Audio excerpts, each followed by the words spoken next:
So speak life to the deadest, darkest night. Guys, since I'm changing the air filter on this is for a Chevy Cruze here.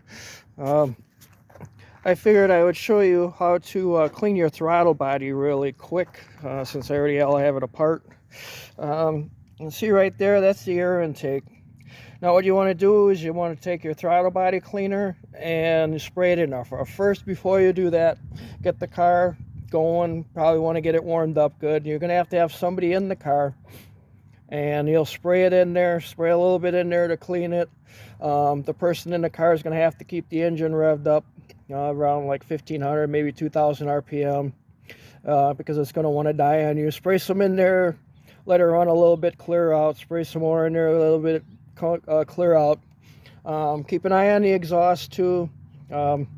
If you see dirty, sooty exhaust, you know it's working, or if there's anything else, keep note of that. But that's the best way to clean these intakes, because if you do it any other place, you're disabling some sensors somewhere, and the car is just not going to run right, if at all.